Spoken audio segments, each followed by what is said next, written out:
I know I've had a situation like that, and we're going to be looking today at a situation where that had happened. There are 3 things that actually happened to this person's life. Imagine this for a second, that maybe what it is that you're going through was a time where a loved one had passed away, and you couldn't find any hope. You couldn't find joy in that. You just sat there feeling defeated by it.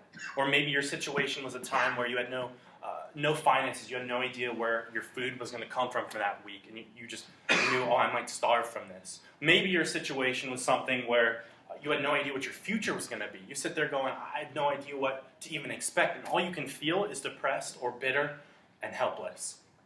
Now, the person that we're looking at today is Naomi and Ruth. Their story is found in the book of Ruth. And those 3 things happened to Naomi.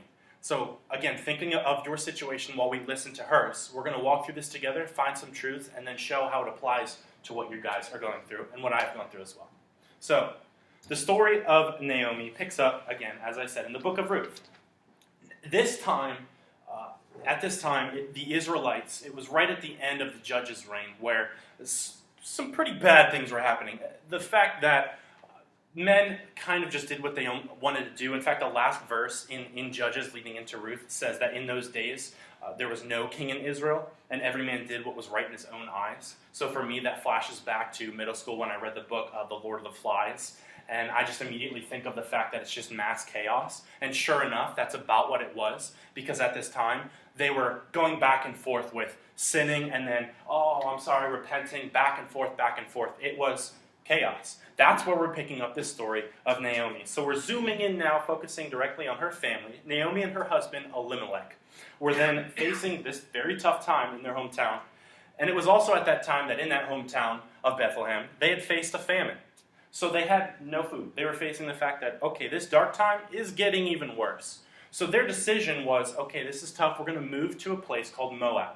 Now, there's one thing to know about the fact, or the place of Moab, rather, is the fact that the Israelites were not supposed to associate with the Moabites. God had specifically said to the Israelites, you do not associate with outside people. You are to stay you guys. So them moving to this place of Moab was not a good decision. They're pretty much setting themselves up for failure. And sure enough, what we're about to find is what's about to happen. So Naomi and her husband, and then also her 2 sons, carry out into Moab. While there, her 2 sons marry 2 Moabite women. So not only are they there with the people, but then they marry. They're like, okay, I want that. And then they got that, set themselves up again for what's just going to be crazy, which we actually find out right now that about 10 years after they're in that place and her children have the wives, her husband had passed away. And not only her husband passed away, but also her 2 sons. So she was left with the only person left in her family being the 2 daughter-in-laws that were just married. Those 2 women were Ruth and Orpah. I almost said Oprah. I almost know what I say every time. But Ruth is the one that we then see later on, the connection with Naomi. So it's at this time that we see, you can write this down as the first point, the bitterness. This is the first thing that we see. And that is the fact that all of this happens. Those 3 things that I addressed earlier happen. That's first, the famine. She had no idea where food was coming from. So that was the first thing. Second, the death of her husband and her sons, and the fact that that would bring to depression, the fact, like, where's the joy here? And then the third thing being she has no idea what the future had even in store. Going, I'm here in Moab, they just passed away, what now? So that is devastating in its own self. And I've thought about it myself, going, how would I be in that situation? And I know without a doubt, I'd react in the same way she does, if not worse. The way that she reacts, in case you're wondering, is she takes the 2 daughters and she walks or travels, however it may be back in that time, back to her hometown. When arriving there, she then says, hey, you guys go back to your hometown. I want to be here alone and pretty much sit and sulk in the thing that's happening right now. Now, the one went back, Orpah went back, and Ruth said, no, I'm going to stay with you. I'm going to stay with you for as long as I live and as long as you live. So she says, I'm going to be here. But even in that, she has a companion, she's still sulking. She's saying, man, this is so tough. She says in this time, the Lord's hand is against her.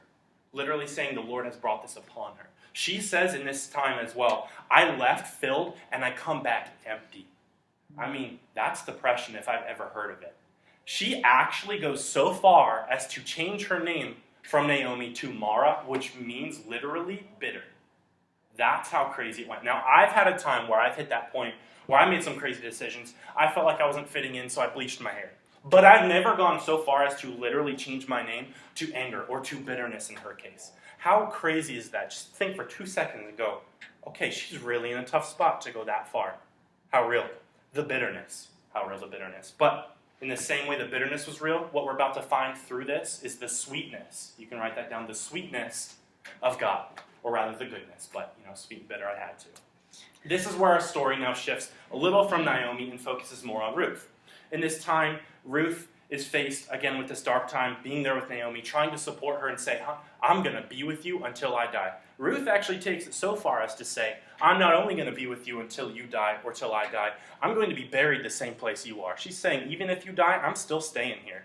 She says, I'm adapting the lifestyle of the people here. And she says, your God is going to be my God as well.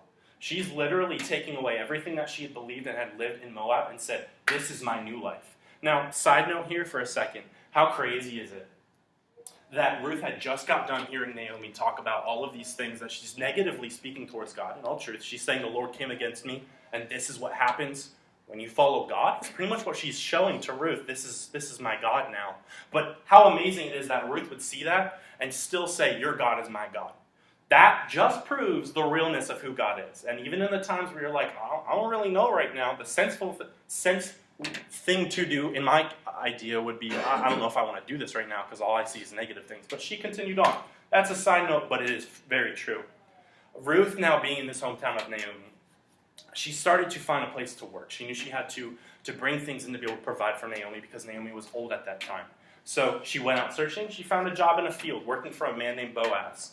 It's in this field that not only did she have work from Boaz, but actually found favor in him, and he gave kindness to her. He provided her food and drink in his house. He invited her in and said, come in here, let me give you this. He sends her home with 30 pounds worth of food. Literally, the first day she gets there, she gets the work, she gets the food. She goes home with handfuls, 30 pounds worth, taking it home to her and Naomi. That's amazing. And that was the kindness of Boaz in this time. The sweetness of God. It's true. The sweetness of God through Boaz. Not only did this happen, and he was the straight-up hookup, but a few more things happened. It's true. A few more things happened. We're going to break that sweetness down into two subcategories. So just underneath sweetness, you can kind of put two lines. The first on the left, you're going to write the words, the provision. So we're going to focus in on that as the sweetness of God in the form of his provision.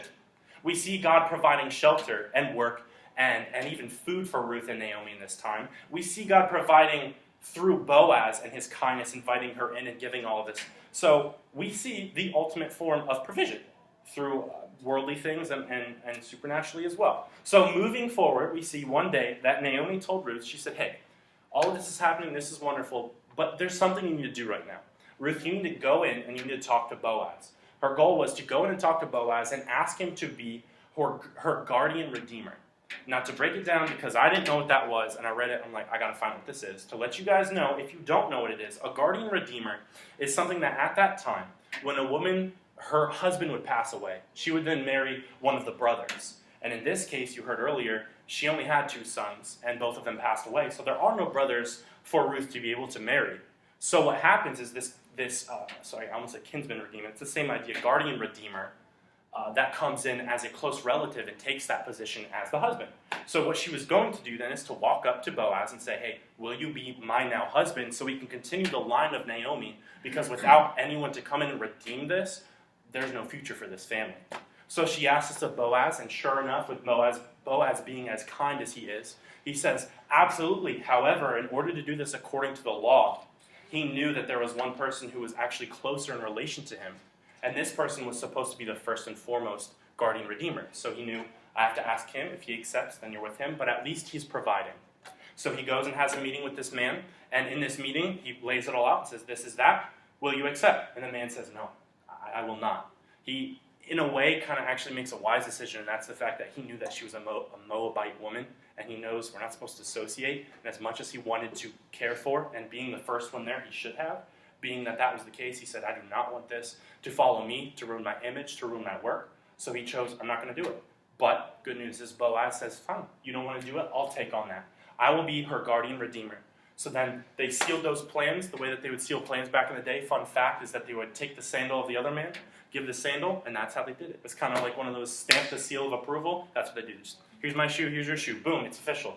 The men then, the elders that were meeting with them, said, this is true, this is the case. They blessed them and said, may your future be plentiful, be bountiful, and they just blessed him and put him on his way. And this is how we can see that God's sweetness happens even amidst the bitterness. It's in this time that we see, like I said, provision through all of this crazy bitterness. But not only provision, do we see something even more so, and that is the redemption, which is what I just talked about a little bit there, was the fact that this guardian redeemer has been offered, and it's a chance to redeem not only Naomi's future line, to be able to continue their name, but we actually find out at the very, very end of this scripture the fact that this redemption carries so much more than any of them could have ever known.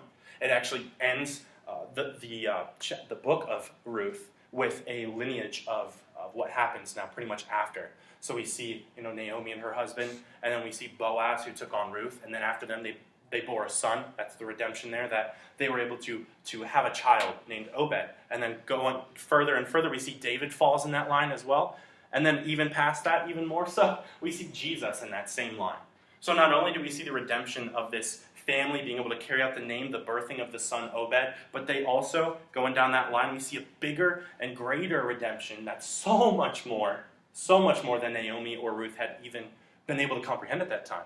So what I want you to do at this time is to think back to the question that I asked at the very beginning. Think back to that situation that you had popped up in your head. The question was, in case you forgot, have you ever been in a dark time where everything seemed hard, or you began to lose hope? Being honest with yourself, think back to whatever it is that popped up in your head.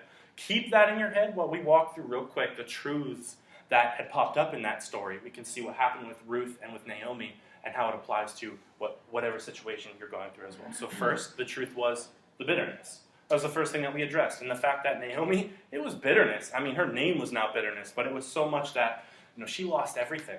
So she's sitting there and she's bitter. So the truth is, whatever your situation may be, again, I don't even need to know what it is. But I guarantee, at least one point in this time, you felt bitter to a degree. It could be huge. It could be like it's stretching years. It could be whatever it is. Bitterness happens. That's what happened in my situation too. So the truth is, know that that's a valid thing. You don't have to feel ashamed to the fact that you feel bitter or have felt bitter, because Naomi did the same thing. But what is so important to keep in mind is the fact that in that bitterness, you also need to understand that being the truth is also the fact of the sweetness of God. That's something that's equally as important, actually more so important. But knowing the fact that in the same way your bitterness is true, the sweetness of God is true. And we saw that in those two ways that we talked about, the provision and the redemption. We saw first the provision of God in Naomi and through Ruth as well. He provided a work, a place to stay, provided food. Boaz, being kind, provided all of that kindness through him. I mean, how sweet it is to see all of what God had done in that time. So awesome. We see that provision, but again, taking it back in your situation, this may be hard for you to do, because I'm telling you it was hard for me to do too. Sit there and think, has there ever been even the smallest little thing of provision that God has given you in that dark time, whether you've gone through it already or are currently going through it? Small bit of hope, provision. Now, again, like I said, it might be hard to think about it, but in the same way Naomi, when faced with this, she didn't see it right away. When Ruth literally said, I will spend the rest of my life with you, she heard that, and right after that she says, I've come back empty. I have nothing left. The Lord's hand is against me. But that is hope. That's provision. She just didn't realize it in that time because she was more focused on the situation that was happening. So shifting your mind, whether it be today, right now, or tonight, thinking through it, or even throughout the week when you're walking through it, start to think and search and go, God, where's that provision? Just look for it, because it will come. And also, the best part of all is the redemption.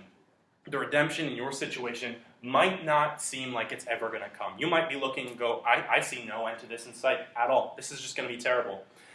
The truth is, though, in the same way, like I said, the same way with Naomi's life, the redemption of her family with that line, everything that came from such bitterness to a point where she was praising God because she now has a son to be able to carry out. Whatever your situation is, redemption can and will come. Seek it from God, and He's going to bring it in whatever way He finds best fit. So my encouragement for you guys today is to remember that in all of the bitterness, whatever it may be, God is still sweet. He does that sweetness through provision and redemption. So seek those things and really pay attention to them and give